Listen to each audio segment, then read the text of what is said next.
Hi, hello everybody. We are live.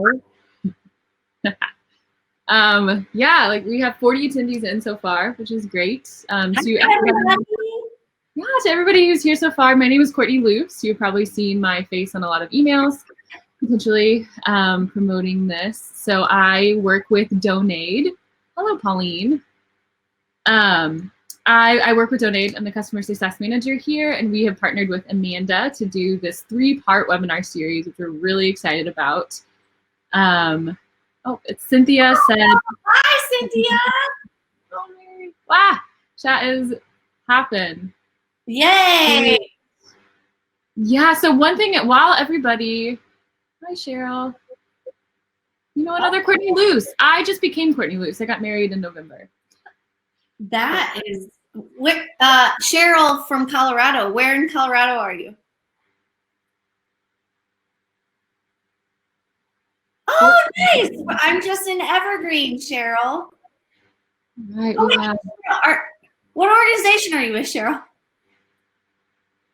Hi, Amy Sue, Brian, Megan, Leslie, Emily, Lisa. Massachusetts. Love it. Dave. Hi, Dave. Front Range. That's awesome. Awesome. I was actually going to say, hey, type in your name and organization and city while we're waiting for some more people. They're already doing it. You're good. Ashland City, Tennessee. Central Texas. I'm in Texas right now with in-laws. I'm in Austin. I love seeing all these therapeutic writing centers. I love all the other organizations too, but you'll find out that's my background. So it's very exciting to see all these centers. I love it. Horses, Coffee Creek. I'm hugging you, Jan. I'm hugging you. This is like the best kind of hug any of us get these days, right? Virtual hug, maybe a little virtual high five. There are a lot. Oh, Bern, I love and miss you. Yeah, there are a lot of writing therapeutic places. It's great. I love it. Yeah. I was joking with a friend the other day who lives in my neighborhood. We went on a walk. We stayed on opposite sides of the road. Nobody judged. Nobody get upset. So we do have a question. Huh? Oh, sorry. I didn't mean to interrupt. We just have a question about audio. I want to say until question and answer session, you won't have audio or video. It's just chat for now. So I will turn that on at the end of the presentation so you can chat. So we were on this walk on opposite sides of the street, and a cop went by us twice, and we started joking, like, I don't know, if taking walks far apart becomes illegal and we have to be, if we get taken in, at least we'd be touched. Like, at least when they handcuff us, so we'd have like human contact besides our hands. That's hilarious. Yeah. Awesome. Oh, Kayan! Salida, I love it. Thank you guys so much for typing in. We have people from everywhere. This is great. All time zones. I love it. Yeah. Which is pretty cool because right now when you can't like go anywhere, it's really awesome to be able to talk to people from all over the place. Yeah, that's extra special. Yeah. I love it. Yeah, so we still have a few people trickling in, it looks like. If you have not...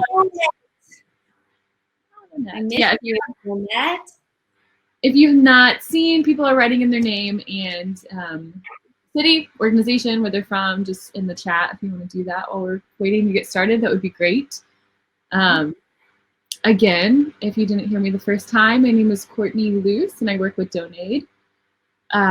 This is Amanda Bocik, who will be leading the whole presentation today. I'll do a formal introduction soon, of course, but she is great. Right step in Littleton, Colorado. That's like Colorado. I love it. Arizona. I love Arizona. The Agape Acres Therapeutic Writing Center. That's great.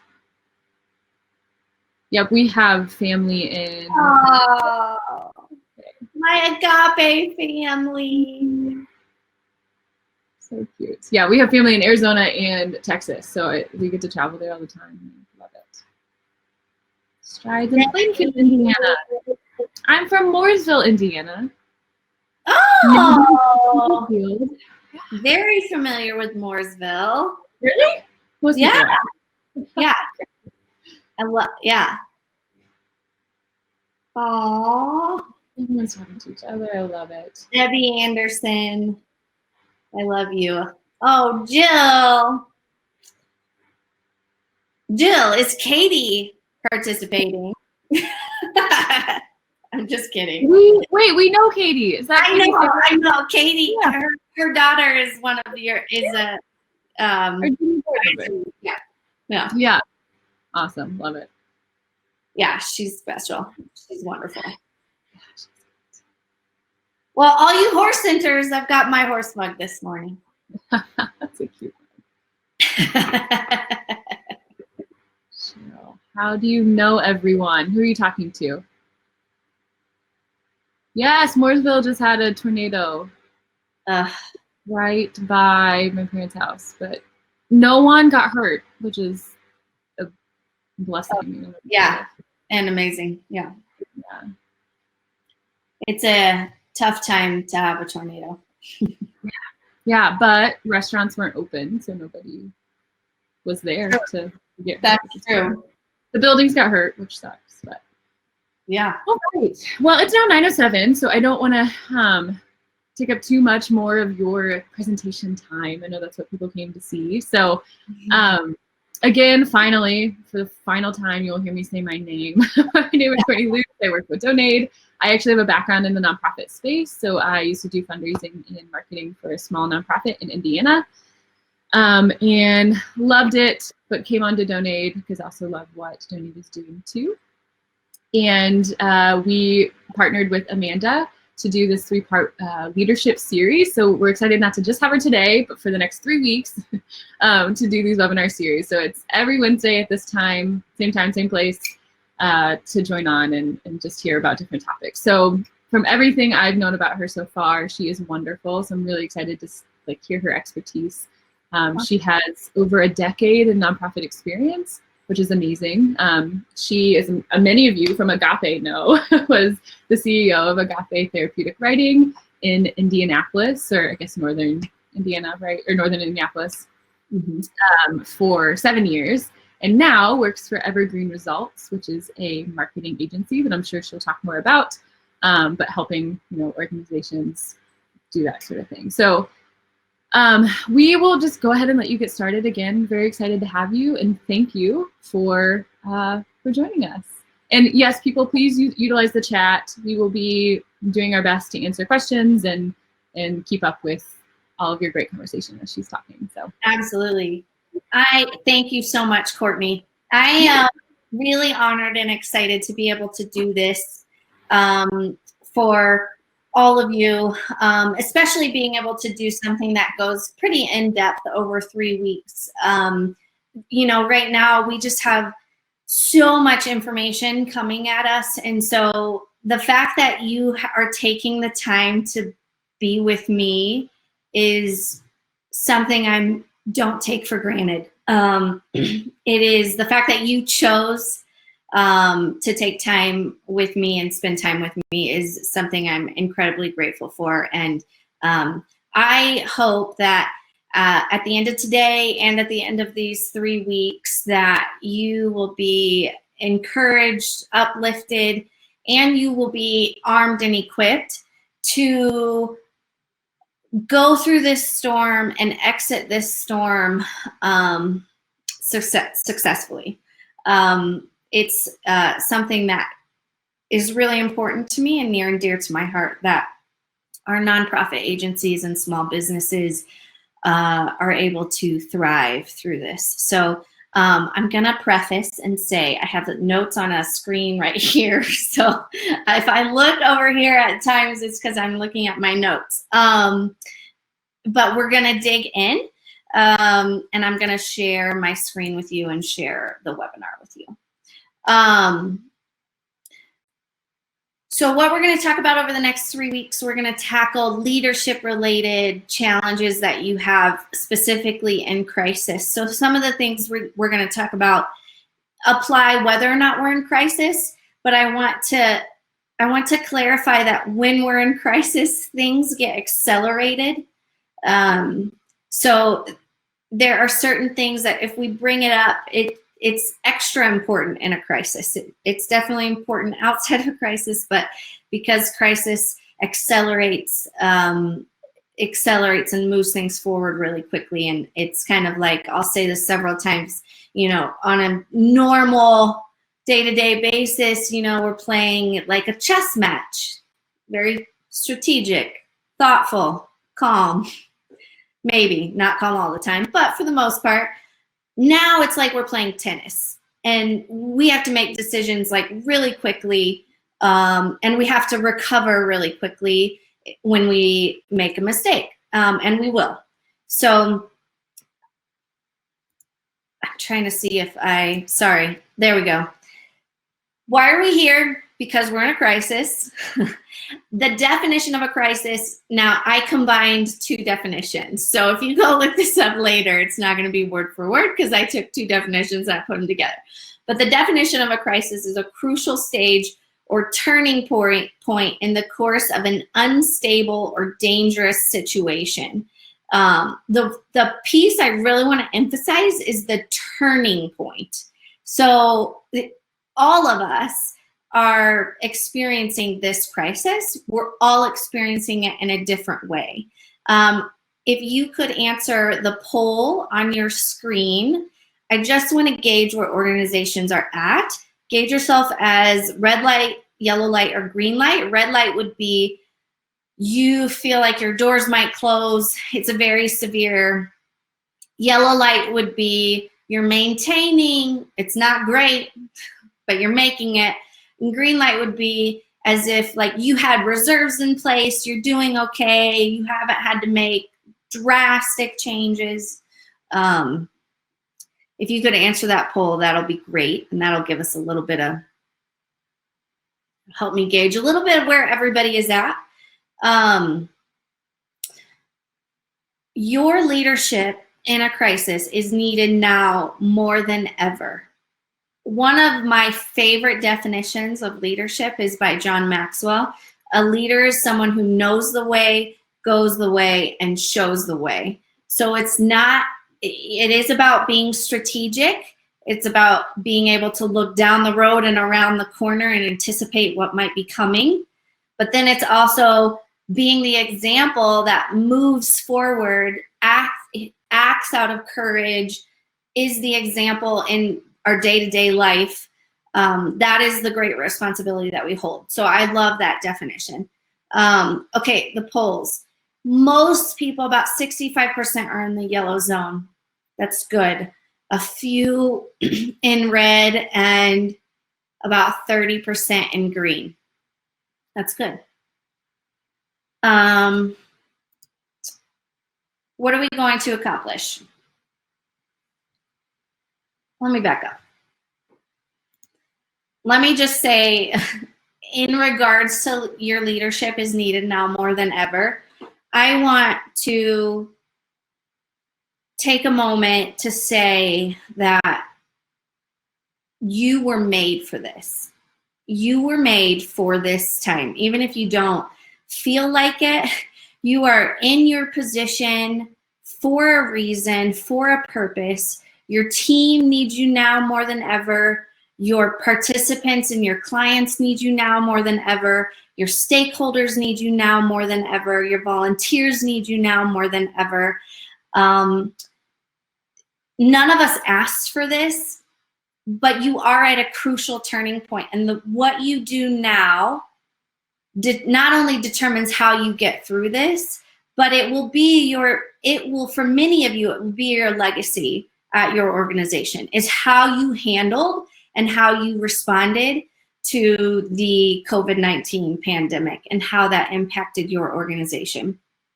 And so don't let your circumstances talk you out of your ability to lead. You are here for a reason. You are needed more than ever. So I want to encourage you and inspire you and equip you to be able to handle this storm.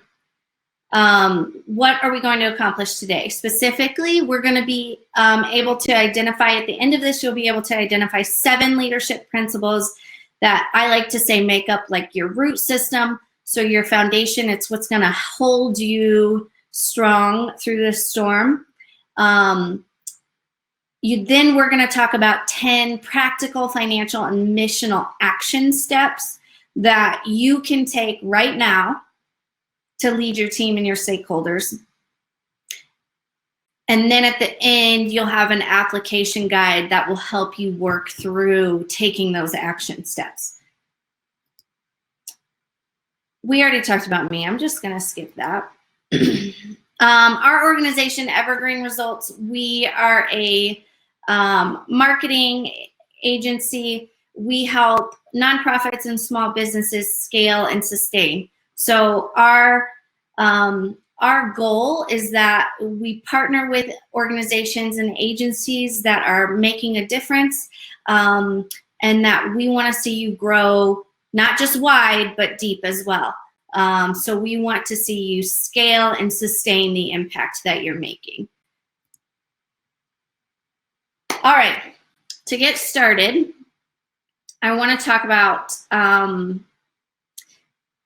before we get into the principles, I want to talk about perspective.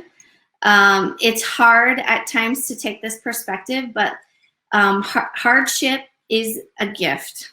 It can be a gift, even though it's hard to see it that way right now. Your view determines what you do. So the perspective and the posture that you have as the leader of your organization determines the posture of your team. If your posture is full of anxiety and fear, it will flow over into the rest of your team. That's not to say that as a leader, we don't have anxiety and fear. We absolutely do. But we have to combine that with courage and discernment. We have to know when and how to share that fear, because we don't want to place that burden on our team members or our stakeholders unnecessarily. So part of it is the paradigm shift in our perspective of viewing hardship as a gift, redefining hardship as a way of making us better. And it's this opportunity that we get to steward right now. I mean, everyone on this webinar has the opportunity to lead their team through a crisis that our nation and our world has never experienced before. As scary as that is, it's also an opportunity. And it's a great responsibility. So the very first thing I want you to do as we go into this webinar is think about, what is your current view as a leader? How do you view this situation? And hopefully through this webinar, we can kind of help tweak that and shift that, if we need. This could be your finest hour. This should be your finest hour. This can be the legacy that you leave for your organization. Don't let your circumstances talk you out of your ability to lead.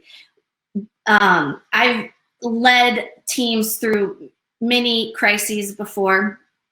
Right now, my husband and I are leading our current team through this. But when I was serving with nonprofits, different kind of crises. Obviously, this is, COVID-19 has never happened before. But I remember going through a crisis at the Equine Assisted Activities and Therapy Center in Indiana that I ran, Agape. And I remember a mentor of mine, I was in tears at one point because I didn't know what to do, and I felt overwhelmed and I was scared.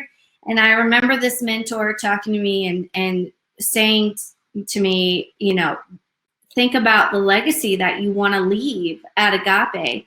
And he brought up the movie Apollo 13. And so I don't know if many of you remember this movie, but there's a point at which they're in the command center. They're trying to figure out how to get the ship back to Earth. And, they don't have enough fuel. They don't have enough resources. And the commander in the command center says, we've never We've never lost someone. We're not going to lose someone now, not on my watch. And this mentor said to me, like, take the perspective and take the stand of not on my watch. We will not have to shut our doors on my watch. And I just want to say to you that there are going to be times where you feel like getting through this crisis is like a battlefield. And remember and be motivated and encouraged by not on my watch. I will do whatever it takes, not on my watch. I will do whatever it takes to make sure that we come out of this intact. Now we're going to dig into the leadership roots. That's my call to arms.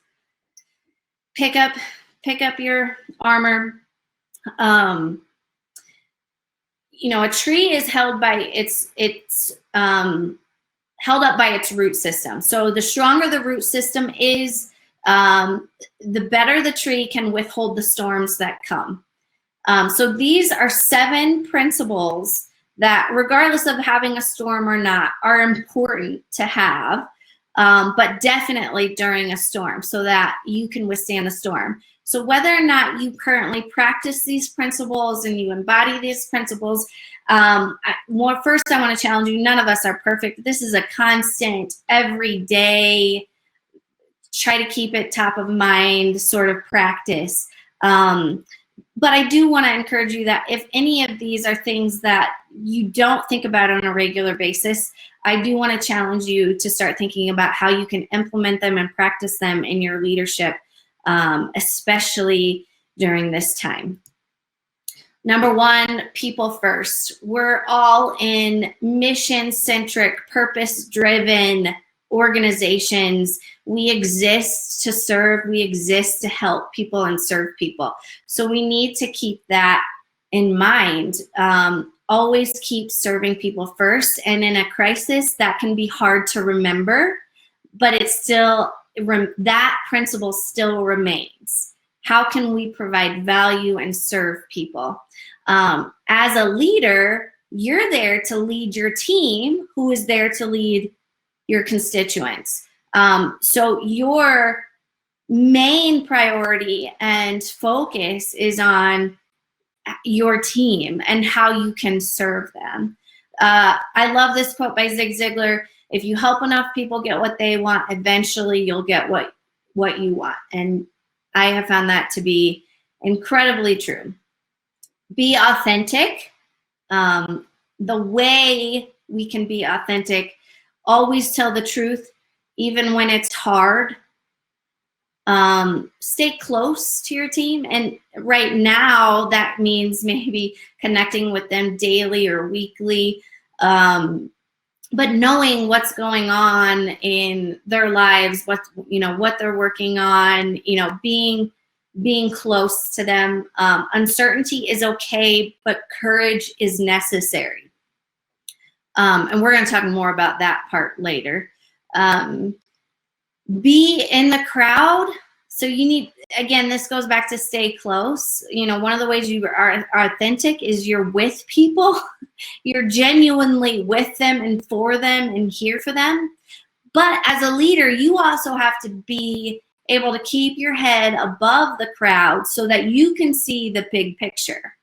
And that's one of the things that's probably most challenging about right now, is because you probably feel like every day you're deep in the waters and you can't see, you can't get your head out of the water to see above the waves, but you need to be able to take the time to get your head above the water so that you can see the big picture in order to lead your team to that end goal and end result at the end of this crisis and at the end of this year. Mind over matter. You got to win the battle of your mind as a leader. A lot of it starts up here. Our thoughts impact our behavior. In order to lead your team well, you have to be in the right mindset and have the right perspective, because again, your perspective and your posture determines the posture of your team. You are the example. You are the one your team is looking to. They are looking to you for how do we get through this? What do I do? And it's not just in what you say, it's also in how you're responding and how you're acting. So when that anxiety and that fear comes, because it's very real, we have to be able to win the battle of our minds in order to lead people well. You're the lid, so what you let in comes in, and what you let out goes out. You are always the first. You should be the one to go first, and you should be the one to eat last. Simon Sinek is an author that I love, and he has a book called Leaders Eat Last. And it's a great book about servant leadership and around the military. Actually, he spent some time studying military leadership, but it's around this idea of servant leadership. But at the end of the day, you are, as the leader, you are the lid to your organization. So what you do, you're the one who is the one to open it and the one to close it. And what are you allowing into your life and your organization? What are you allowing to go out? Because that is impacting the entire organization and the entire team. The golden rule, this is my one of my principles in life, but also in leadership as a whole. Treat others the way you would want to be treated. If this one principle is something that you always keep in mind, and with any decision you think, how would I want someone to treat me in this situation? If that's how you approach it, then you will be successful. It also creates generosity when you think of others first. And if you think about the way that you would want to be treated, and the best antidote for fear is generosity. Find things to celebrate, because we all like to be celebrated and we all like to celebrate. And it's extra difficult in a crisis, I think, because you have to be very intentional about what is there to celebrate right now. But I know that there is, and what gets celebrated gets repeated. So it's extra important to be intentional about making time to celebrate right now. Even if it's hard to find something to celebrate. Find someone to appreciate. Extend gratitude, extend generosity, even when it feels like all you can do is think about what you need as an organization and what you need as a leader. The moment you start to express gratitude and appreciation and celebrate other people, you will be filled. Every great leader has a bent to action. It doesn't stop at planning. You have to act. People don't know what to do until someone shows them and tells them what to do. So we lead by example. More is caught than taught. Again, this goes back. You need to go first and lead your team, not just with your words, but by your actions. And then lastly, lead you first. Someone said the most difficult person to manage and to lead is myself. That is so true. It's especially true right now when routine is up in the air, there's anxiety. Every day you feel like something's changing, but it is so important to make sure you take the time to focus on how do I keep myself accountable? How do I discipline myself? Self-care. is a part of this. I don't think it stops at self-care, though. I think, you know, there are a lot of things that, again, we as leaders can lead our teams by example. This goes even down to like, okay, during this crisis, when I'm working at home, I'm still going to get dressed every day. I'm going to get up. If I don't talk to someone on a video call, I'm still going to act like I'm still going to present myself like I am, because it's part of me leading myself. So manage yourself with discipline and intentionality,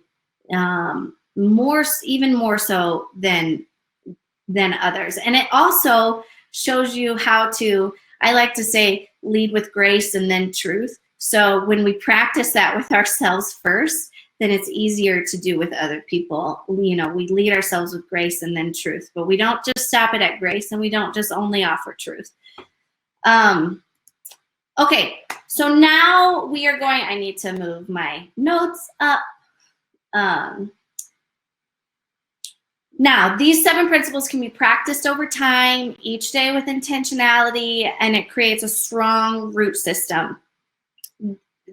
Those 7 principles are a little bit more theoretical. These are going to be 10 action steps that you can take right now to lead your team through this crisis. And I want to say that this is leadership, not reactionship.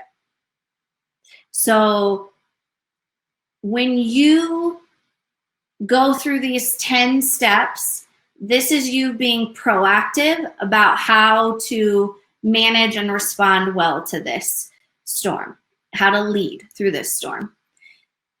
Step 1, educate yourself and determine reality. So as the leader, you need to know the facts. You need to know the facts about COVID-19. You need to know the facts about how it's impacting your community and your organization specifically. And then you need to share the truth. Winston Churchill, I love the example he gave all of us, but he did this really well. He would, what someone called, frame the crisis. So whenever he needed to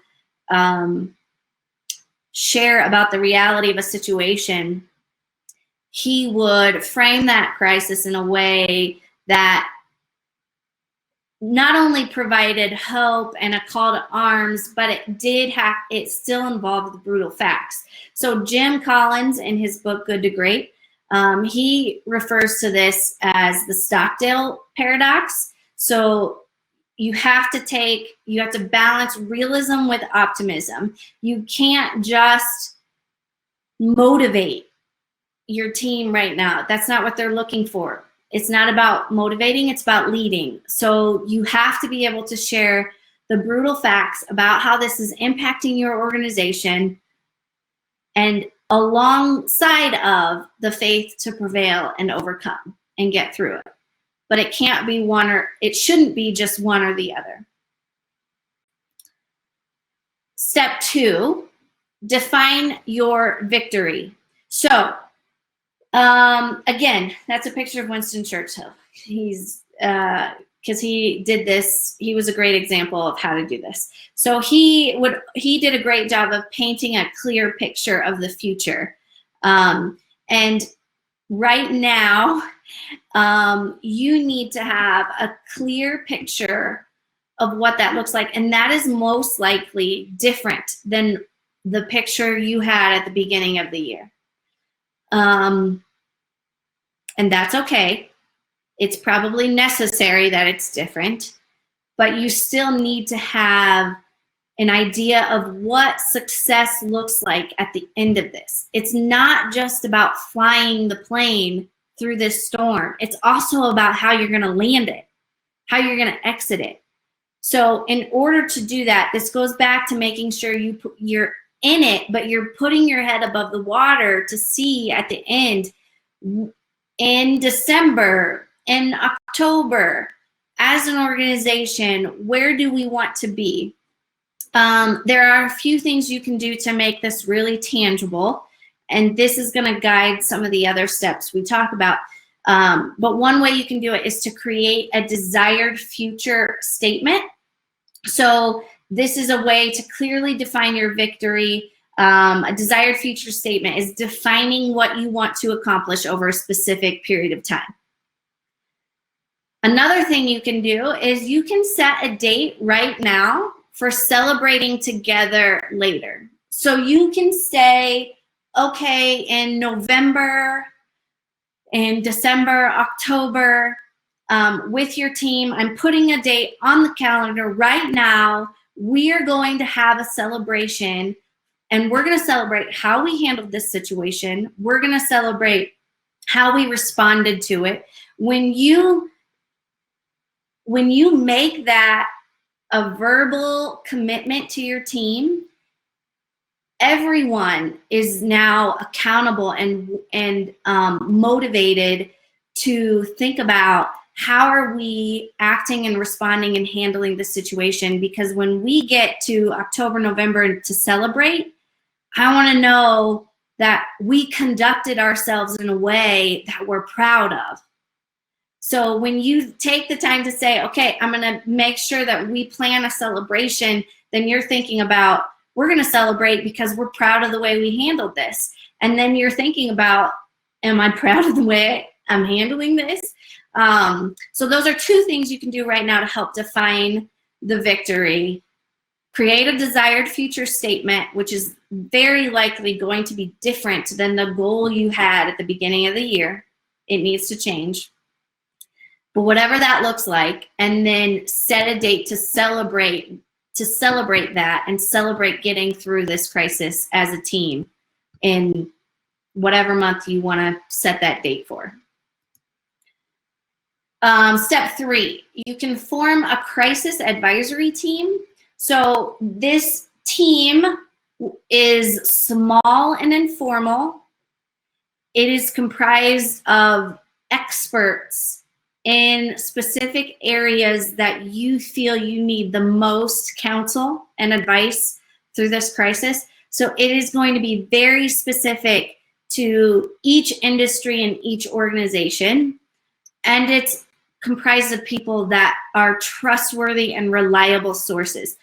So with so much noise right now, sometimes it's helpful for us as leaders to be able to mute the unhelpful noises in order to think and really try to make just wise decisions, especially when we need to make some decisions quickly. I want to clarify, this does not have to be comprised of board members. Our board members are experiencing the same crisis that we're experiencing, and they're experiencing how to go through it like we are. Some industries are actually thriving in this crisis, depending on, what their service is. And then some, are really struggling. So depending on your organization, your industry, let's say we have a lot of equine assisted therapy centers here.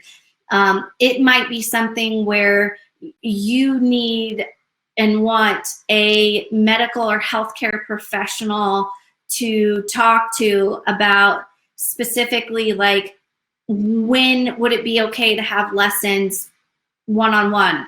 When might it be okay? What are some practices we need to put into place for to keep everybody healthy? Maybe you want a vet on your crisis advisory team to help navigate through, when you have limited people working with your horses. Again, maybe it's a financial advisor to help get you through some financial questions. So again, it's going to be very specific to you. It should be small, informal, trustworthy and reliable, and experts in specific areas. Maybe it's marketing. Small plug. Step 4. Pivot your strategy. So again, I mentioned earlier, crisis tends to accelerate change. And that challenges our methods. So the first thing I want you to keep in mind when we think about pivoting our strategy is separate mission from methods. A great analogy is in basketball. If anybody's familiar with basketball, a basketball pivot is when you have both feet planted and you have the ball, but one foot stays planted on the ground and the other foot pivots. So you rotate in a direction to protect the basketball from your opponent. The foot that is planted and remains planted is your vision and your mission. That, through the crisis, does not need to change. It should not change. Your mission doesn't change. The foot that is pivoting and rotating is your methods and your strategy. Those most likely have to change. You know, a lot of us have a tendency in anything difficult, so, you know, crisis being that, fight or flight. So, you know, most of us either immediately jump into, you know, fighting and taking action right away. And then some of us maybe are paralyzed with indecision. We can't move forward. Both of those extremes are places we don't want to be at. Even when we have to make quick decisions, we don't want to make rash decisions.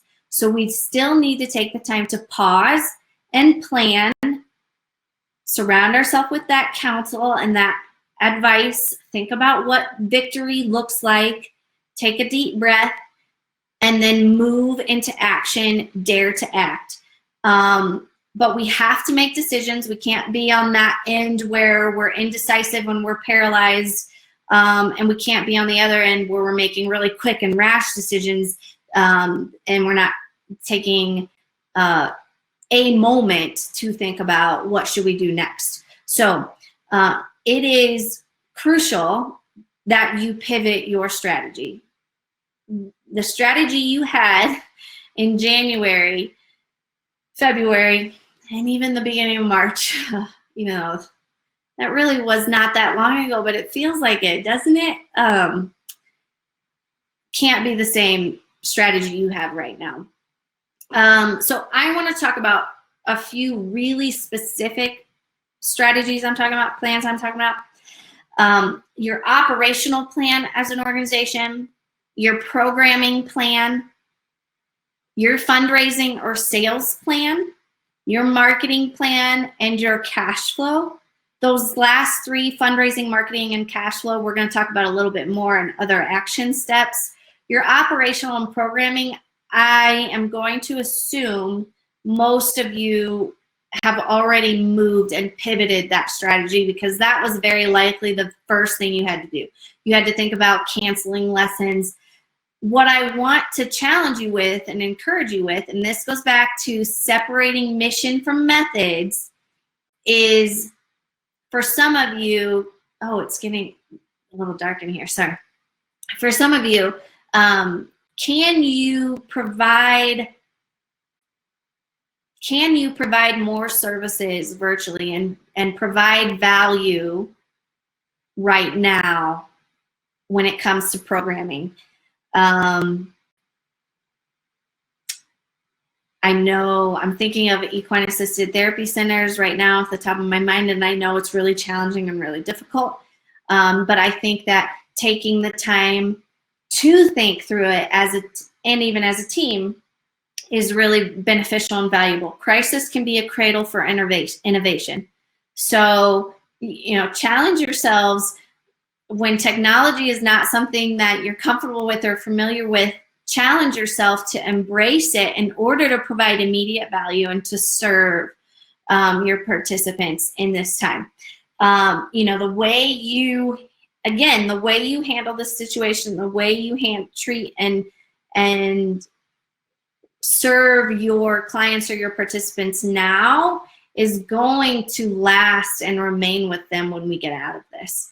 The other thing I want to talk about is keep your strategy simple. Right now, because things are changing so much, you need both short-term and long-term plans, and you need a plan B, a plan C, maybe a plan D. But what I'm encouraging organizations to do is to do a plan, either a 2-week or 4-week plan, and then also a plan that's about 3 or 4 months down the road, and then 6 months down the road, and 9 months down the road. And then you're going to pivot that plan all along the way as you go, depending on what we can do. You know, is shelter in place still enacted?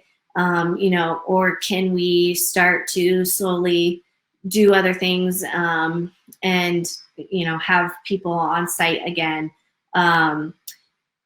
But regardless, we don't really know what that looks like. So you need to plan short term, and you need to be able to change it on a regular basis. But also, again, keeping in mind, how do we want to land this plane?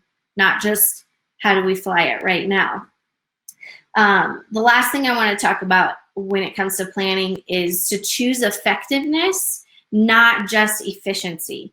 So dying organizations become more and more efficient because the focus becomes purely and solely on what do we cut, remove, replace. Efficiency is important, don't get me wrong, but we can't forget about how can we be effective. And a lot of this is in the questions that we ask ourselves. So reframing the question, you know, asking questions. Effective organizations ask questions like, what does this make possible? How do we serve more people through this? What are the opportunities we have now? You know, crisis often brings about opportunities, but we'll miss them if we're focused on fear. How do we cut things? This is the plan and I can't pivot. You know, this is the way we do things. I can't do it any other way. We have to be able to adapt and be flexible and change. So effectiveness over efficiency. This is that paradigm shift of, instead of asking, what do I want from my stakeholders, ask the question, what do I want for my stakeholders? Step 5, rethink fundraising. Again, just like your programming and operational plan, your fundraising plan has to change. It cannot stay the same.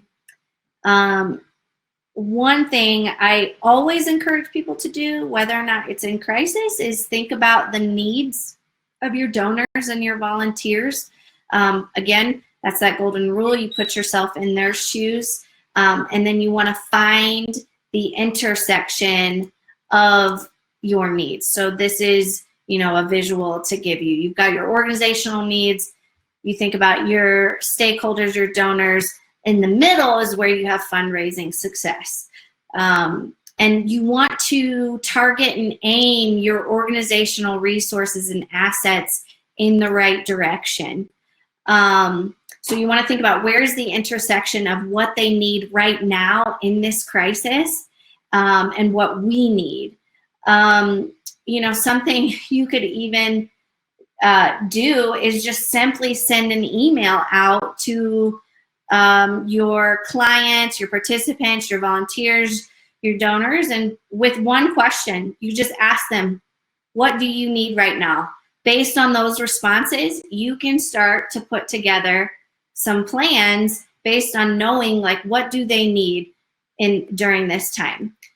I also want to encourage you, don't freeze and stop all fundraising. I cannot emphasize this enough. You still need to be fundraising. You need to change.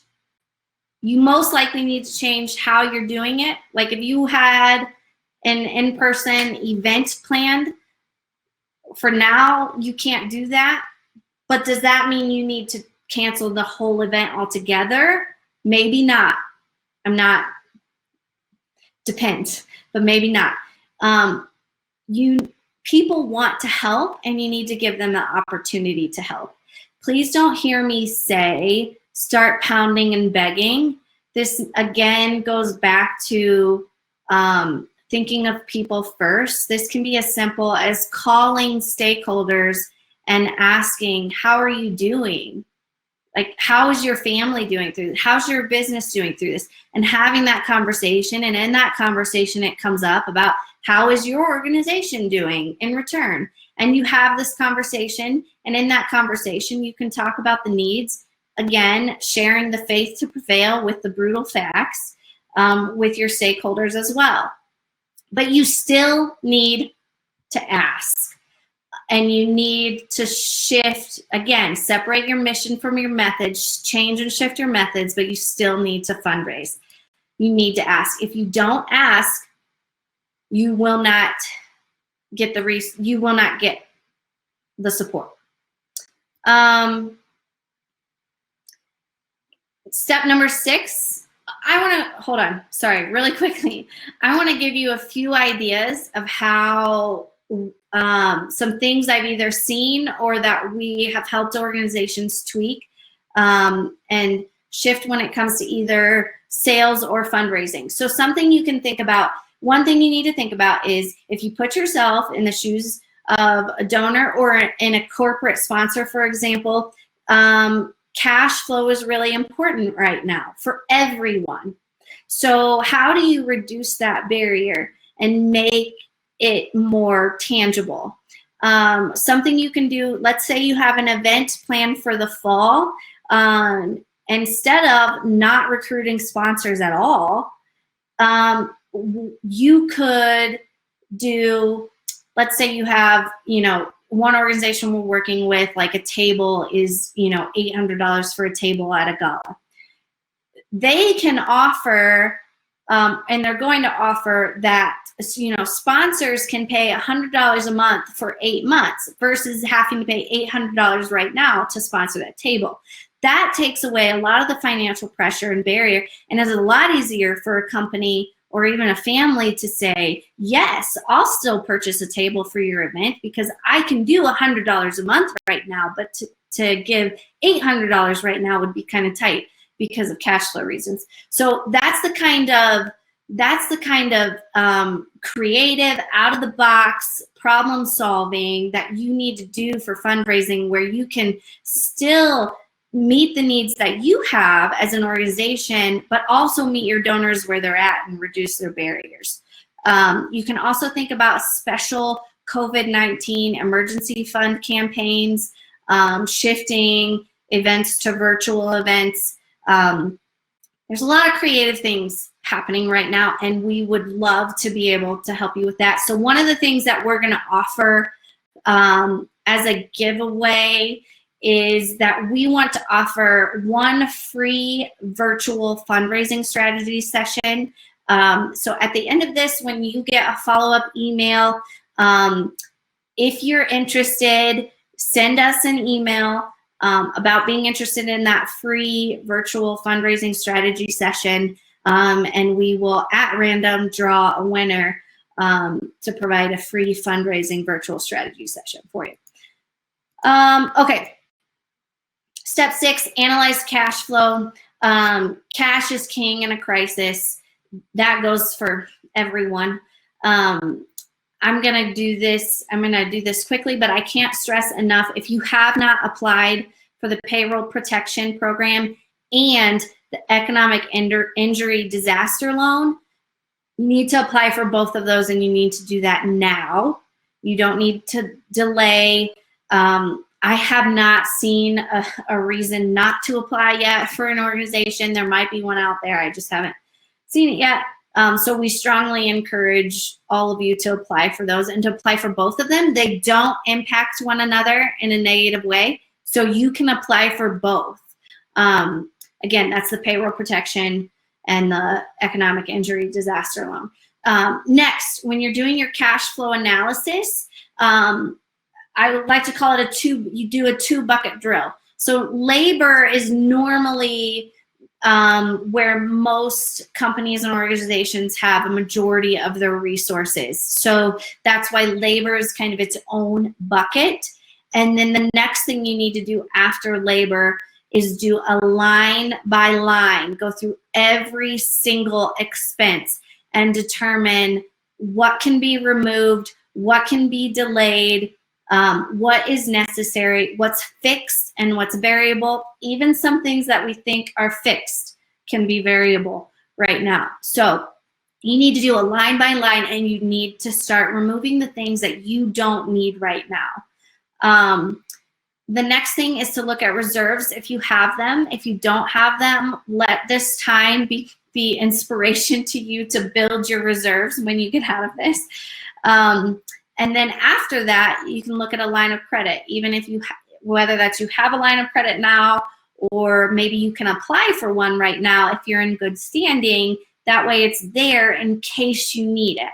It's like a fourth line of defense. You have your cash flow, then you've got your reserves, and then you've got your line of credit or you've got TPP and EIDL, and then you've got your line of credit if you need it. I can't stress going through this process enough, and I can't stress updating it on a regular basis. You need to know at all times where your cash flow is. This is different than your budget versus actual, everybody. This is the cash you have on hand right now. So you need to keep this updated at all times. If you need to pull in an expert to help you, that's where that crisis advisory team comes in. Have someone come in and help you, and make sure you know where you are with your cash flow at all times. Step number 7, commit to communicate and change your message. So if you are a leader, you are all leaders, you are a communicator, period. There's no ifs, ands, or buts about it. There's no way around it. If you're a leader, you're a communicator. So you need to, right now, you need to commit to communicating above and beyond what you're used to during this time. Your team needs you to communicate with them regularly. Your stakeholders need to hear it. I want to have, did we already do that poll? Good. So if you are in, most of you have already communicated with your stakeholders, which is great. The handful of you that have not, I want to encourage you to do that, and to do that sooner rather than later. The longer you're silent, the more your audience starts to wonder and make up their own story about what's going on. It's not just about communicating. You also have to change your message. This goes back to defining, creating that desired future statement. You have to cast a clear vision and communicate the honest facts about what's going on for your organization. I don't know how many of you, I should have done this for a poll. I don't know how many of you have watched the Tiger King fad that's going on. But if there's anything, I can't believe I've watched it, honestly. I felt like it was one of those things I sat there and thought to myself, why am I watching this? And then I still watched it. But if there's anything I feel like comes out of that as an example, is that we see in that show that when you create content that is meaningful to your audience on a regular and frequent basis, your audience grows. So some of these big cat rescues have audiences that I never imagined they would have. And a lot of it has to do about the fact, and you saw them in the show, they were always communicating and talking to their audience. They were doing video updates on a regular basis, and that was without COVID-19. So remember that when you curate meaningful content on a regular and frequent basis, you will not only stay in touch with your current stakeholders, but you will grow your audience, which is what you want to do. Step number 8, mobilize your marketing. So messaging is the what you do, and marketing is the how you're going to do it. So you really need, again, you need to pivot your fundraising strategy, and then you're going to need to pivot your marketing strategy. I want to see, we have a poll up right now. What methods are you using to communicate with stakeholders and your team? I'm going to challenge everyone, even when it feels uncomfortable, to start to learn some different methods when it comes to marketing, because to reach and speak to your stakeholders. Think about, again, this is understanding your participants and understanding your volunteers, but knowing where they are and how they're intaking information right now and what might speak to them right now. Also think about, with your marketing plan, how to incorporate generosity and goodwill during this time. It goes a long way. It will be remembered when you land the plane. Your goodwill during this time is going to be remembered. So I've seen a lot of different organizations and centers be creative with this. You know, I've seen some people, you know, send creative notes and, you know, write messages on horses and then send that video to their stakeholders. It looks like there's a lot of social media, less videos, and some emails, and then all of the above. Some people using all of the above. So about 50% of you are using all of the above. Zoom has a free 40-minute platform that you can use. If you use Google as your platform, Google Meet, Google Hangouts is free and works great. So there are lots of ways and methods and tools and that you can use to communicate and stay in touch with your audience. But I'm going to challenge you to learn this. Step number 9, set the scoreboard. So you have your desired goal in your statement. You've pivoted your plans, all your plans. You should know at this point what your vital signs are as an organization. What are those key performance indicators specific to you and your organization? You need to set a scoreboard. I highly encourage you to make this clear, simple, accessible, measurable, and visual. Your whole team needs to be able to see it and access it on a regular basis. It needs to, you know, it needs to kind of be like a thermometer or a scale or a chart. You need to see it. You need to see the needle moving. Watching the needle move is really empowering and gives us hope. Like, we're not going to stay in this forever. So you need to create a scoreboard for your organization, make it simple. And then step number 10, leverage your team. Leverage your team. Delegate with intentionality to them, but they need to have a role in this drama that we're all in. So they need to have clear key performance indicators or key result areas that tie to those vital signs that impact that scoreboard. They need to know what is most important for me to be doing right now. And more than ever, when everyone is working remotely, you have to have more clarity and more accountability. Manage outcomes, not processes. This is something that goes when you lead a remote team in general, but your outcomes are those goal areas you're looking for. Your processes is how someone does it. So if someone wants to work at 5 a.m., because they need to have their kids at a certain time, or you're rotating the homeschooling with your spouse, every few hours, you don't need to be managing the process right now as a leader for your team. If the goals and the outcomes are not met, then that's what you need to be managing and keeping team members accountable to. If it doesn't matter, don't pretend it does. If it does matter, don't pretend it doesn't. You have to provide clear accountability when you're leading remotely. If someone doesn't make a deadline, you have to bring it up. If someone doesn't accomplish a certain goal that you set, you need to bring it up. Don't let things go under the radar and avoid that conflict if it matters. If it doesn't matter, like when they get it done, then it doesn't matter.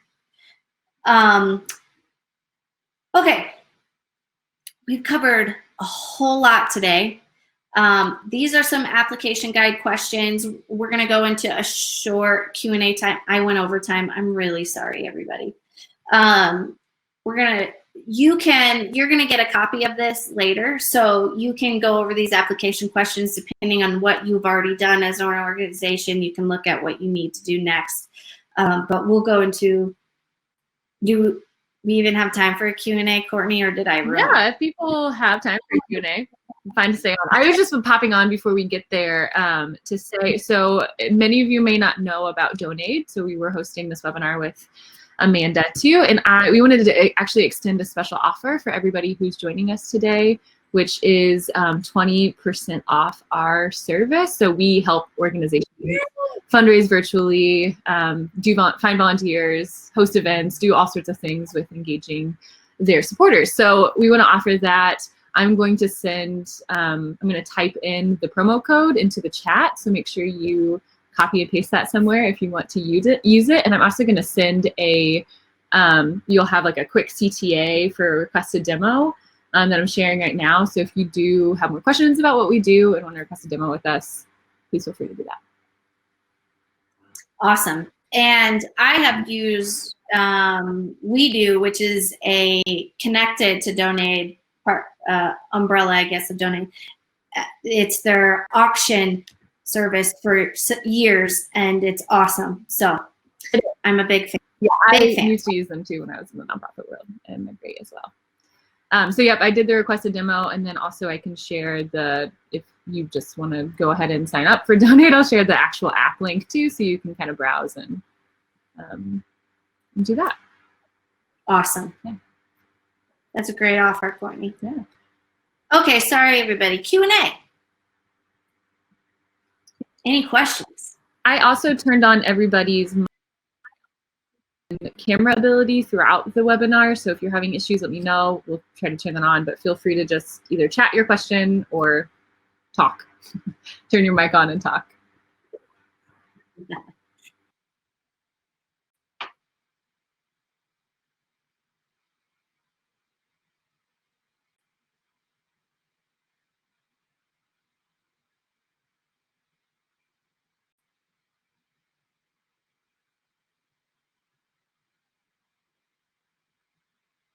Don't ask too hard of questions, people. Just keep it easy, okay? I don't know if you can hear me. Okay, and the sound of gnawing bones in the background, I promise, is the dog. Thank you for clarifying that. Sorry about that.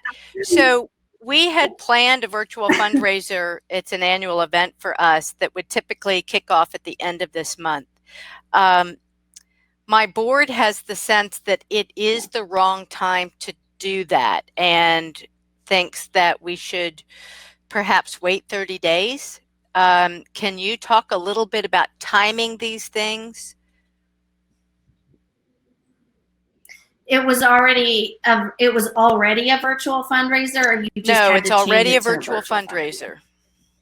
Can you explain a little bit of it's a virtual horse race, and individuals raise, so we recruit jockeys and ask them to raise money. We have a very nice corporate match for $15,000, and they've actually said to us they'll give us all of that regardless of what we raise, and basically told us to invoice them at any point to help with cash flow. So Awesome. We recruit jockeys. We give them information. We ask them to reach out to everybody on social media. We use Sell Events as our platform, and then we, we take donations, and it's typically tied to the Kentucky Derby with a party for all the jockeys and their families and the board and staff at a board member's home to watch the Derby.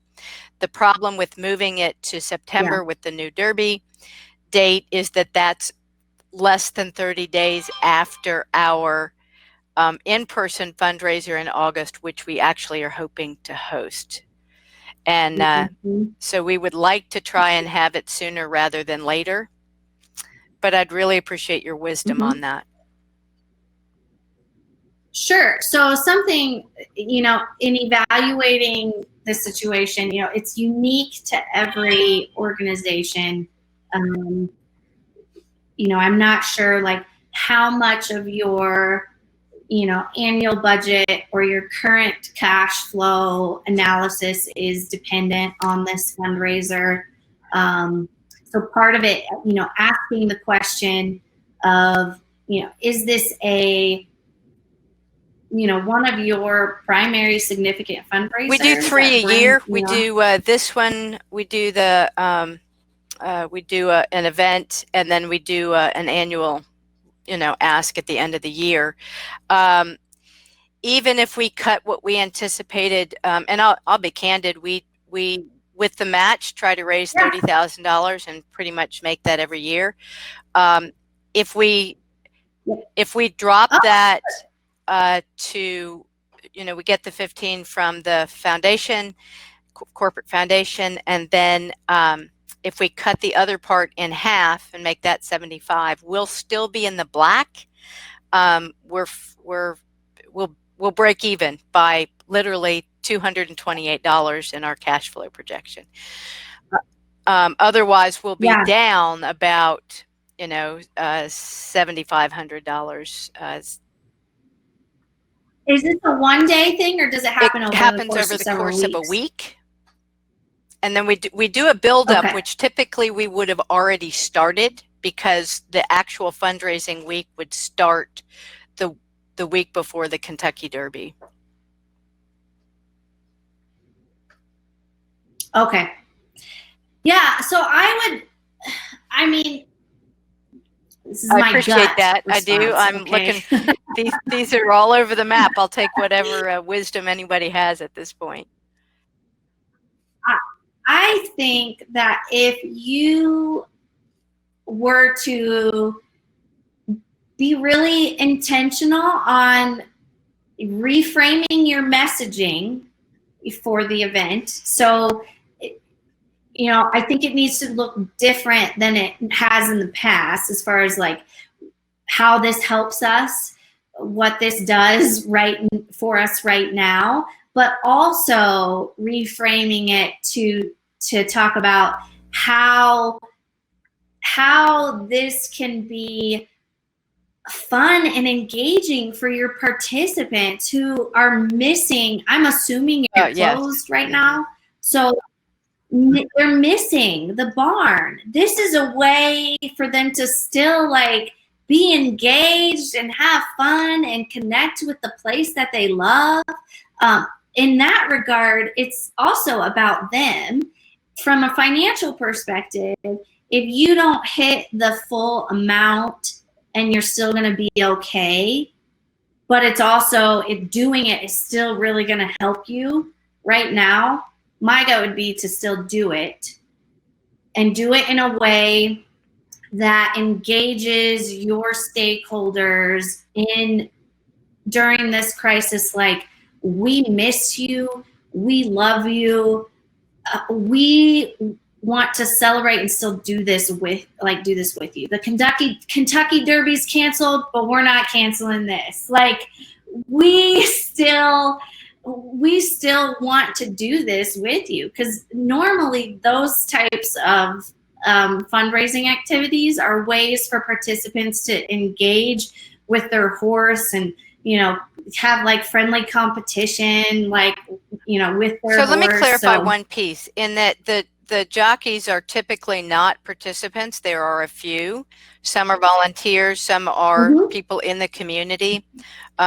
We serve our population slightly different than a lot of centers in that the vast majority of ours are particularly low functioning. I hate that characteristic, but it's just a reality. We are doing quite a bit on social media. We've got video chats with the horses and bedtime stories and, you know, things we've gleaned from others. I didn't come up with that. I stole that idea from another center. So I'm. Oh my God, so good. I hope other centers just heard that idea. Bedtime It's been stories. great. It's awesome. But yeah, so it's awesome. I think that's okay. If the jockeys aren't participants, I mean, it's virtual, right? So, I mean, maybe that's something you can, maybe that's how you pivot this strategy a little bit. How can we incorporate the families of our participants a little more so that they really engage in this fun virtual like event? You know, really think about it in ways of how can we create immediate value and it will raise money at the same time. And just ask a quick question. As far as her event is concerned, I missed part of that. How do they bet on your jockeys and horses, and how do you do that? So no, the jockey. So no, the jockey picks a horse. I don't know why I have feedback. And I don't know why I have feedback, but I do. Then they win. So whoever then raises they win. The money wins. Whoever and raises everybody the gets most money wins, and everybody gets a trophy. Okay. That's awesome. So the jockey has to go and raise the most money for that horse, and then you physically, like that day, we would have a race. No, there's no real race. The race is money. No, there's no real race. The race is money. Okay. And then on Kentucky Derby Day, we cut it off, and then we watch the race. Derby Day, we cut it off, and then we watch the race. Okay. And we announce the race. So we can still do the virtual. We can still do the party. So we can still do the virtual. That's what we're going to do. The party in September. But this sounds much better than the bingo game with the horses. So. This has been very successful. I didn't design this. This has been very successful. Okay. I didn't design this. I inherited this. The key is to have a corporate donor. The key is to have a corporate donor. Great question. I'm gonna maybe you guys great question. I'm gonna maybe you guys microphones reach out for ideas. Feel free to reach out for ideas.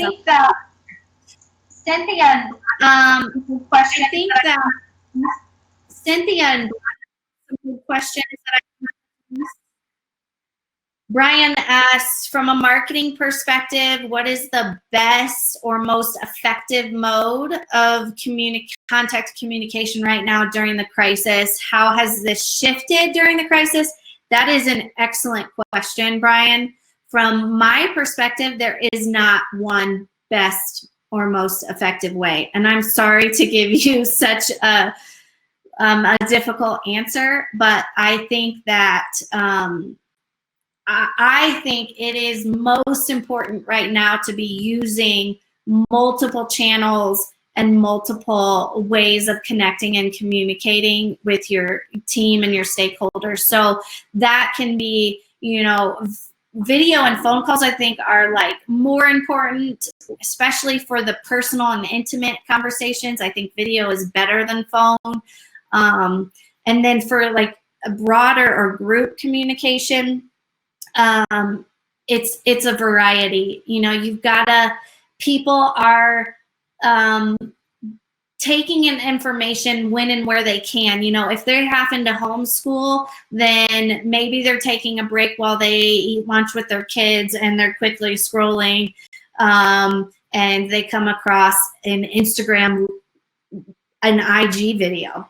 And that's how they're going to take in their information. So part of it goes back to knowing your audience. So my answer is, from a marketing perspective, know your audience.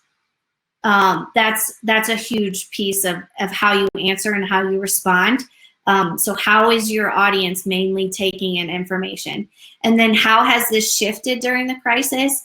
I think one of the ways it's shifted is whether it's churches or nonprofits or other businesses, we're all having to adapt and figure out a way to connect with our constituents where they are and how they need to connect.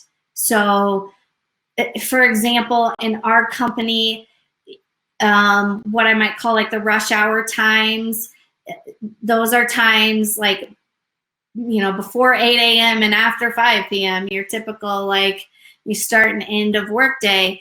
But for a lot of our clients or a lot of our stakeholders as a company, we're talking to them on the weekend, early in the morning, into the evening, you know, at different times, because that's what they need right now. That's when they're available. So it really just depends on your audience, and I would say multiple channels.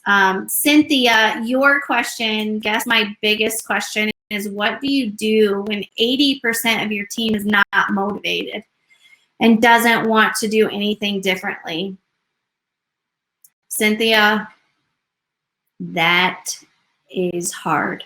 And I would go back to number one, you got to start and look at yourself. Like, how are you leading? Are you leading out of a place where your actions and your decisions are ones that, again, you're not just motivating, you're leading. So you've got to inspire them, and they have to understand the severity of it. If they don't, like, let's say, for example, if you are facing the possibility of having to close your doors in a month or 2 months because of the way it impacts you financially, and you have not communicated that or thought about how to communicate that with your team, so they don't know the severity of it, then they may not care as much. It might be that they would care more if they understood how serious it was. If it's a part of who they are, to me, in our company now and in the past, personalities that are just like okay with status quo are some of the most difficult personalities for me. And normally it just wouldn't work out, because I want to be surrounded with people who care, who are passionate, who are in this with me. Like, we're in this together. We're doing this. We're serving, you know, so if it's just part of who they are that they don't care, then it might not be a good fit overall. And I would also say that as a leader, you're stewarding the resources of your organization. Your organization lives and thrives off of the donations or the payment for services. So essentially, someone is saying, whether they're paying for a service or they're giving you a donation, they're saying, what you do is worthy of my financial resource. Me, it's worthy to me. I am trusting you to steward this money. So if you have team members who don't take that responsibility seriously, then I would question their, I would probably just have to question having them on the team altogether, because you need people on your team who are going to also be good stewards of the gifts that have been given to you to do the work that they're paying you to do. I know that's a harsh answer. Adam popped in. He should come over here and say hi. No, he's saying no. Adam is answering your question, Brian, and says that personalization is key. Always ask the question, where is my audience? If anything, we know that people are online more than ever. So social and email for broad communication, videos, And then for emails and texts and calls for personalized communication. Video goes a long way right now, a long way. That is so true. Cynthia, just to say, even if you're second in command, you're a leader. You're leading. You have a group of people that you're responsible for. Any other questions? I'm so thankful, guys. This has been so good. I hope it's been good for you. Thanks, Cheryl. For doing this, Amanda. People still feel free to sample stored. You know what, Karen? I think that's it's so specific to the organization, but I do have a few templates that we're going to email out. It kind of depends on the tools that you have. So, for example, if you have Donate there, or if you have Google Drive, for example, it depends on the tools and platforms you use, because you can build a scoreboard on one of those platforms that you can monitor and track. So it's really specific to the organization, but essentially you want to just say, like, at the top, what's that desired future statement? What's that desired goal? And then what are the vital signs? So it might be like financial vital signs. Maybe it's number of participants. Maybe it's something related to horses and health, horse care. And then, you know, depending on those vital signs, those need to be really specific vital signs. And then you're going to assign team members to key result areas to making sure you hit those target vital signs.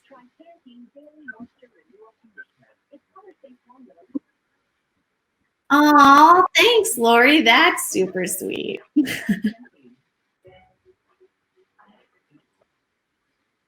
Well, again, we're going to send out, you will get a follow-up email with this recording. So you'll have the application guide questions. You know, application, to me, it's like paint. If paint just sits in a can, then my walls never change colors. So you have to actually get the paint out, put it on a brush, and swipe it on the wall. So application is everything. You can't just take in the knowledge and not apply it. So you'll get the application guide. You've got the Evergreen 20 discount code with Donate. And then next week, we're going to talk about really specific. From Solium. What's that? From what? Solium? Courtney. I just want to say, next week we're going to talk about specific ways you can remotely engage with your stakeholders. So those are going to be really tangible and specific things that you can do.